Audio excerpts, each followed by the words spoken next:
ये Metcalfe colony है, ये ब्रिटिश ऑफिसर ने बनवाई है। हाँ, अभी आप देखें वहाँ से, अच्छा वो पिलर नजर आ रहे हैं? हाँ जी। टिपिकल ब्रिटिश पिलर्स जैसे बाहर से निकलते हैं। अच्छा। तो मेटकाफ साहब जो थे, अभी चलेंगे हम वहाँ, तो उनकी भी बात है, उन्होंने भी यहाँ काम किया। कौन सी त्रिशूल मूवी देखी है? त्रिशूल मूवी की शूटिंग हुई है।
आप लोगों ने किसके को सुनाई कि ये जगह हॉन्टेड?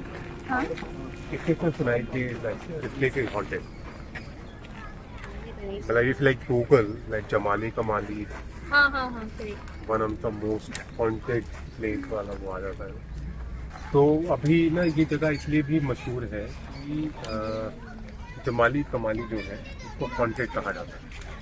वहाँ लोग ये क्लेम करते हैं कि जब वो आते हैं तो उनको थप्पड़ पड़े, जैसा कि हिंदुस्तानी भूत करते हैं।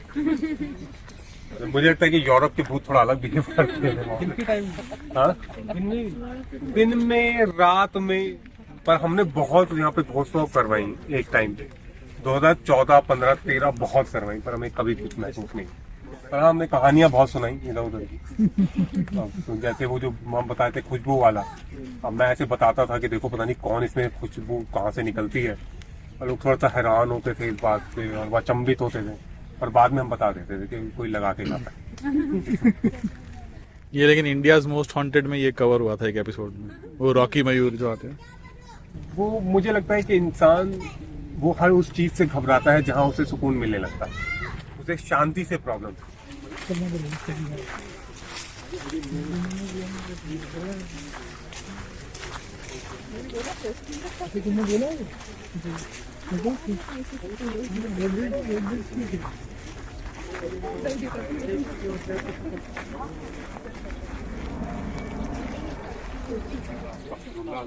सच बताऊं, मतलब ये पूरी जंगल वाली वाइब देती थी ये जगह पहले।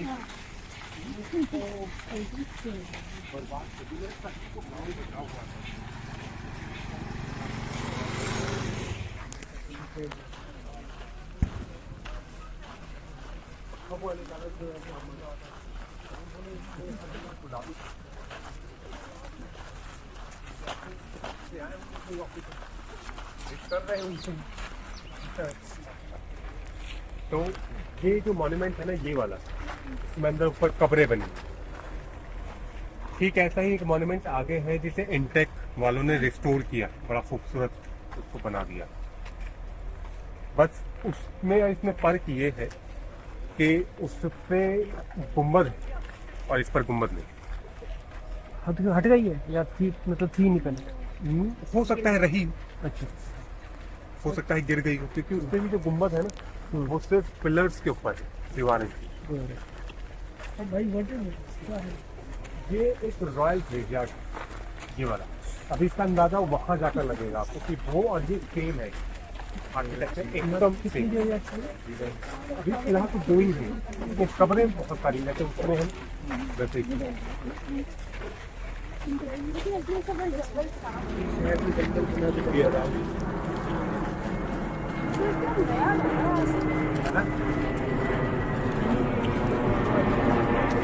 पुराने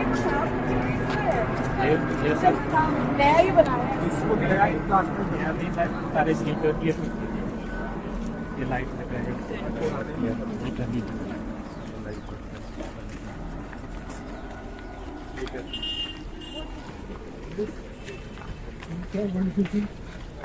लिखा हुआ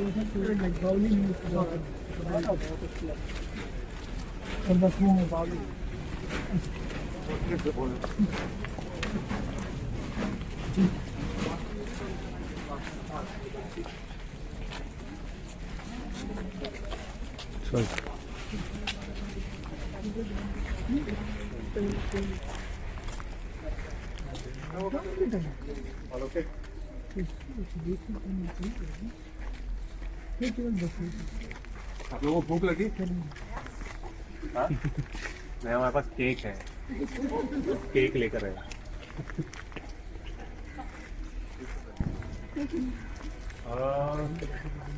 तो ये है राजों की बावड़ी। अब एक बार इसको प्रणाम करें। राजों की बावड़ी, रजों की। अब रजों में और राजाओं में फर्क बताए। रजों तो मेसन हो गए। बहुत जमाने पहले ये कहा जाता है, लोधी जमाने एक ऑफिसर थे, पंजाब के सूबेदार भी थे, जिनका नाम था दौलत खान लोधी। नाम सुना है आप लोगों ने? ये वही है जो जी, जिन्होंने बादशाह बाबर जी, न्योता भेजा। हिंदुस्तान में दो बड़े राजा और सूबेदार रहे, जिनमें राणा संग्राम सिंह और दौलत खान लोधी, जिन्होंने काबुल के शासक को हिंदुस्तान आने का न्योता दिया था। तो अक्सर हम लोग इस चीज पर बहस पड़ जाते हैं, बादशाह बाबर को और उनके सामने हम राजपूतों को खड़ा किया। अगर हम इसे पढ़ते हैं तो ये जानते हैं कि राणा संग्राम सिंह जो चाहते थे कि बादशाह बाबर जो वो दिल्ली पर हमला करे, उनके पीछे उनकी अपनी एक सोच थी। वो ये थी कि क्योंकि बादशाह बाबर जो वो नस्ल में अमीर तैमूर और चंगेज खान से मिलते हैं, और अमीर तैमूर जो है वो 1398 में दिल्ली आए थे। उन्होंने दिल्ली को ढेर किया और यहाँ से लौट गए।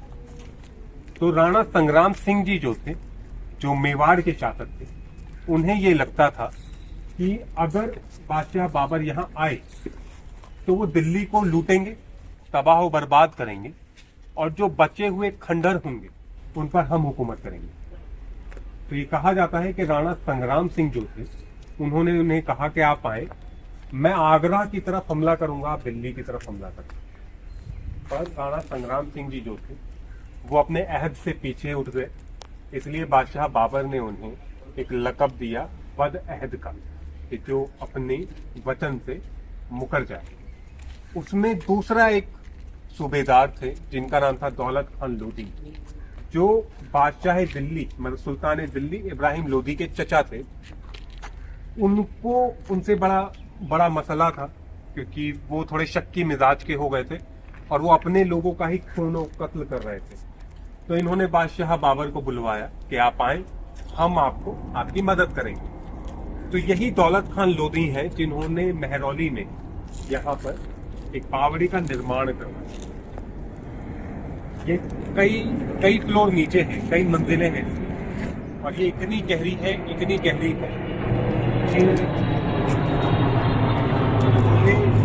कई बार ये लगता है कि जो कोविड वाला जमाना है वो गुजर तो गया है, पर उनमें से कई लोगों के अंदर से अभी भी वो गुजर रहा है, और उसमें ना मुझे लगता है बहुत वक्त लग जाएगा हमें उन दाग से निकलने के लिए। मुझे आज भी याद है कि लॉकडाउन लगा हुआ था, पहला लॉकडाउन था। और हाँ नहीं, लॉकडाउन के पहले लॉकडाउन के दौरान जो ईद आई थी, उस ईद पे मैं यहाँ आया हुआ था पीछे। तो शाम का वक्त था और यहाँ शाम को कुछ फायर ब्रिगेड की गाड़ियां खड़ी हुई थी और पूरे में सन्नाटा पसरा हुआ था, पूरे में सन्नाटा पसरा हुआ था। तो मैंने जब उनसे पूछा तो पता चला कि ईद के उपलक्ष्य में कुछ बच्चे जो है छतरपुर और हौजरानी से यहाँ आए थे नहाने के लिए। ऊपर से ना यहाँ पे ये पुराना चलन है दिल्ली का कि बच्चे जो हैं, पहले हज़रत निजामुद्दीन दरगाह की जो बावड़ी है उसके बारे में अगर आप कभी पढ़ें तो पहले बुजुर्ग 70-80 के दशक में वहां जब जाते थे 60-60 में, तो वो सिक्के फेंकते थे और वो बच्चे जो है अंदर जाते थे, वो सिक्का लेकर आ जाते थे। ये बहुत पुराना शगल है दिल्ली के बच्चों का। तो वो इसमें से कुछ बच्चे आए और वो तैर रहे थे, उसमें से एक बच्चा निकल कर नहीं आया। और मैंने वो आवाजें जो हैं, वो जो फायर ब्रिगेड की थी, वो रात भर सुनी है मैंने, उसके सायरन। बड़ी लंबी एक रात थी जो मैंने व्यतीत की। तो यहाँ पे जो लोकल लोग हैं उनकी मान्यताएं हैं। वो ये कहते हैं कि यहाँ 2 बावड़ी ऐसी हैं। एक तो ये बावड़ी, अब ये इतिहास में नहीं है ना, इसका कोई ऐतिहासिक प्रमाण है। हर जगह के अपनी एक कहानी होती, उसका हक और हकीकत से कुछ ऐसा वास्ता नहीं होता। तो एक तो ये बावड़ी और एक आगे जाके गंधक की बावड़ी, उसके बारे में कहा जाता है कि यहाँ के जो लोकल लोग हैं, ये बावड़ियाँ जो है बलि लेती हैं और जब भी इन्हें कोई बलि लेनी होती है इंसान की, तो ये रंग बदलना शुरू कर देती है। अभी पूरी तरीके से ये एक सोच है और इस पर इसका सच्चाई से कोई ऐसा वास्ता नहीं है, पर हाँ ऐसा जरूर हुआ है कि इस बावड़ी में और गंधक की बावड़ी में बच्चे तैरने के लिए गए और कई दफा ऐसा हुआ कि वो वापस लौट कर नहीं आए। आप लोगों ने नीम राणा की रानी की बावड़ी देखी है? नीम राणा कभी जाए तो एक रास्ता तो ऊपर किले की तरफ जा रहा है, आप आगे जाके जो पहला राइट टर्न लेते हैं ना, वो सीधा बावड़ी पर जा रहा है। उस बावड़ी में और इस बावड़ी में कुछ खासा फर्क नहीं है। वो बावड़ी थोड़ी सी बड़ी है, ये थोड़ी सी छोटी है। उसका और इसका जो आर्किटेक्चर है वो पूरा 1930 है।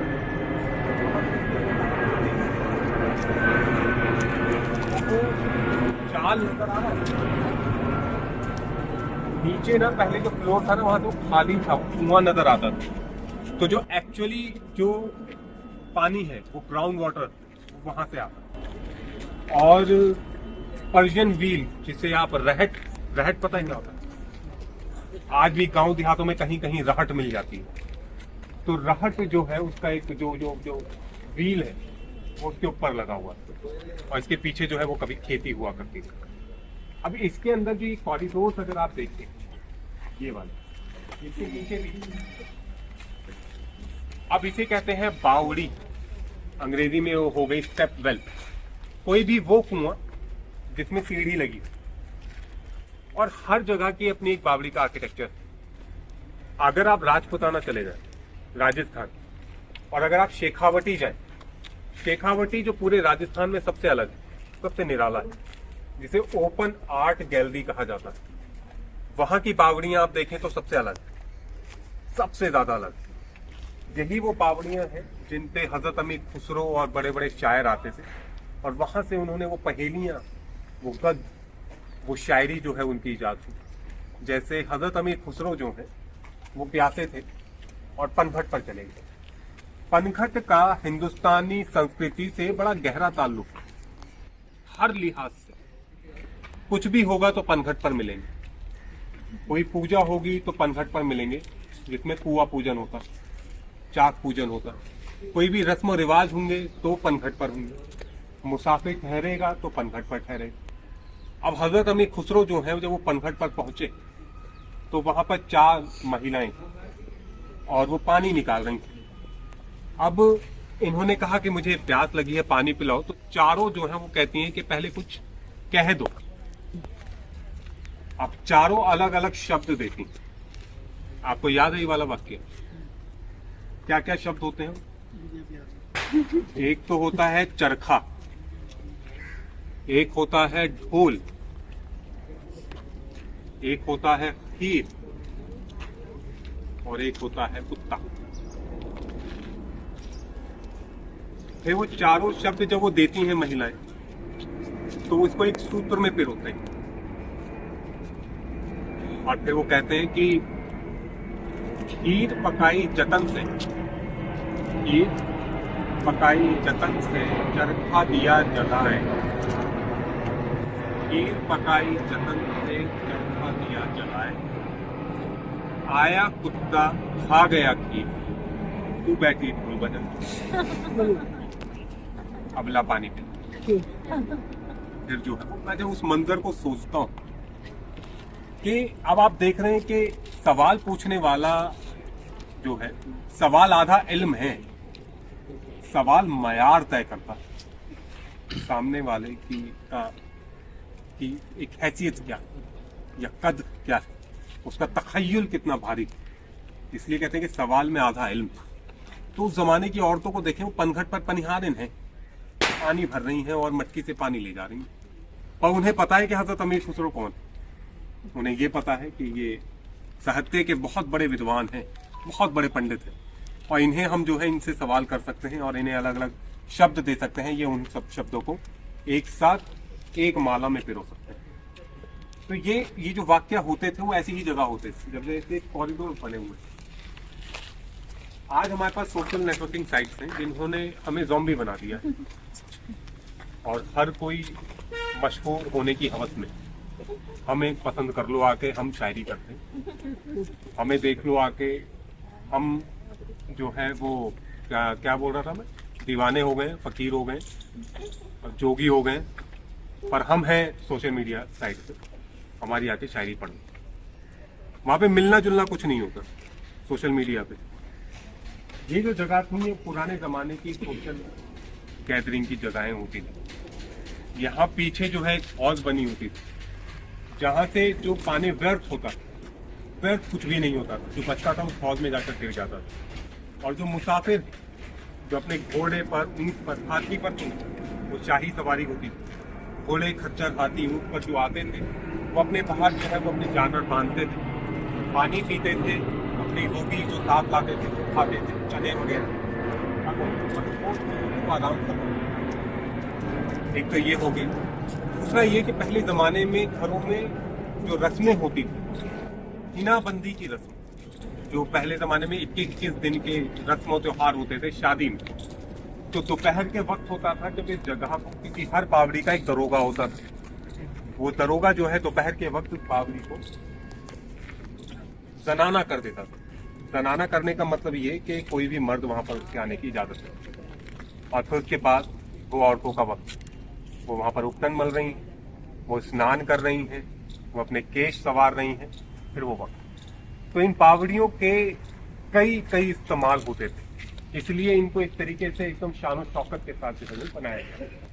अब क्योंकि पावड़ी लोग यहाँ आ रहे हैं तो एक मंदिर होगा आबादी के हिसाब से। आबादी अगर मुसलमान तो वहाँ एक मस्जिद होगी, तो जैसे वहाँ पर एक मस्जिद बनी हुई, दिल्ली की सबसे खूबसूरत मस्जिदों में वो मस्जिद शुमार है। और वही वाली बात कि ना इसमें गुम्बद है ना इसमें मीनार। इसके सामने जो ये गुम्बद बना हुआ है, ये कहा जाता है कि जो इसमें मस्जिद में इमाम थे, इनका नाम रूमी था, वो मौलाना रूमी नहीं, ये दूसरे, वो वहाँ उनकी कब्र है। तो ऐसा करते हैं कि 2-4 मिनट आप यहाँ लगे, तो इंशाल्लाह हम अपने आखिरी और अगले पड़ाव पर चलें। ठीक, कोई सवाल, यानी कुछ? हिनाबंदी की रस्म आपने बताई, वो हिनाबंदी की रस्म में होता ये है कि जब हल्दी चंदन लगाया जाता है, मेहंदी वगैरह लगाई जाती है, तो हिनाबंदी की रस्म। अच्छा, मेहंदी की रस्म। ये एक मुगल रस्म है जिसमें वो मेहंदी लेकर आए हैं, और ये जो हल्दी है वो यही राजपूती रस्म है यही। तो जब दोनों मिले तो फिर हिनाबंदी हो गई। जिस तरीके से जब वो तंदूर लेकर आए और हमारे यहाँ पूरी थी, पूरी और तंदूर मिला तो पराठा हो।